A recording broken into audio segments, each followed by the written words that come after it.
Uttar Pradesh bureau report. आप देख रहे हैं न्यूज 7+ गंगा साक्षी महाराज का बयान। उत्तर प्रदेश के लखनऊ उन्नाव स्थानीय निकाय प्राधिकारी MLC चुनाव में बीजेपी ने रामचंद्र प्रधान को प्रत्याशी बनाकर मैदान में उतारा है, तो सपा के राष्ट्रीय अध्यक्ष अखिलेश यादव के करीबी माने जाने वाले उन्नाव पूर्वा ब्लॉक के रहने वाले MLC सुनील साजन पर सपा ने दोबारा विश्वास जताते हुए मैदान में उतारकर दांव लगाया है।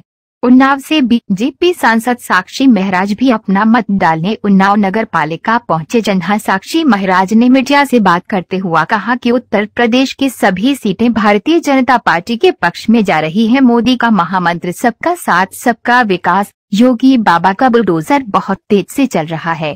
वहीं साक्षी महाराज ने अजान को लेकर कहा कि जिस तरह से शहर के बीचों बीच में मस्जिद के ऊपर बहुत बड़ा माइक लगा करके अजान का प्रावधान रखा गया है, वह सर्वथा अनुचित है। इसलिए कर्नाटक सरकार ने एक वॉल्यूम में फिक्स करने का प्रयास किया है। बाइट साक्षी महाराज, सांसद, बीजेपी।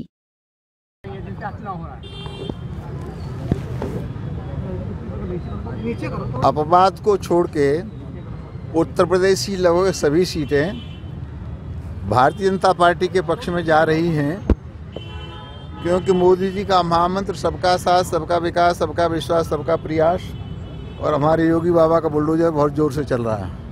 सांसद जी, लाउड स्पीकर पर अजान होने को लेकर विवाद छुड़ा है। बीजेपी पार्टी के कई वरिष्ठ नेता भी इसके विरोध में हैं। आप इसको किस तरीके से देखते हैं? मुझे लगता है कि विवाद व्यर्थ का है।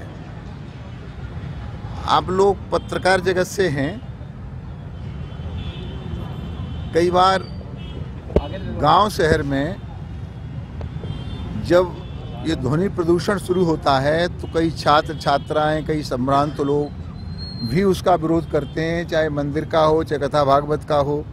हमारे साथ भी बातें होती रहती हैं। सारे देश में हम जाते हैं तो लोग ध्वनि को कम करने के लिए या बंद करने के लिए व्यवधान, किसी की नीति में विधान होता है, किसी पढ़ाई में विधान होता है, तो ये विवाद का विषय नहीं है। अगर कर्नाटक सरकार ने कोई निर्णय कर दिया या भारत सरकार कोई निर्णय करती है या किसी को पसंद नहीं है, तो जनहित में जो आवश्यक है वो होना चाहिए। इसे विवाद का विषय नहीं बनाना चाहिए। मैं भी व्यक्तिगत रूप से चाहता हूं कि जिस तरह से शहर के बीचों बीच में और मस्जिद के ऊपर बहुत बड़ा माइक लगा करके जो अजान का प्रावधान रखा गया है वो सर्वथा अनुचित है। इसलिए कर्नाटक सरकार ने उसे एक वॉल्यूम में फिक्स करने का प्रयास किया है। अब इसमें बहस होगी, बहस के बाद कोई परिणाम निकलेगा। लोग कह रहे हैं कि आखिरी और सवाल, लाउड स्पीकर राजनीति में इसमें शिवपाल का नाम चर्चा में है, बीजेपी में कब आ रहा है? अब इस बारे में पार्टी संगठन जाने, शिवपाल सिंह जाने, साक्षी महाराज तो केवल साक्षी रहेंगे, कुछ हम नहीं बता सकते। आप साक्षी बनते हैं हर खबर का, हर एक अगर कोई घटना घटेगी तो मैं साक्षी रहूंगा। आपने कहा कि लाउड स्पीकर से ध्वनि प्रदूषण फैलता है, कुछ लोग कह रहे हैं कि वो हनुमान चालीसा लाउड स्पीकर लगा के करेंगे, ये भी मुझे लगता है कि वो प्रतिस्पर्धा है। अगर उसका प्रतिबंध नहीं लगता तो प्रतिस्पर्धा रूप वो भी एक उस अजान को रोकने का प्रयास है।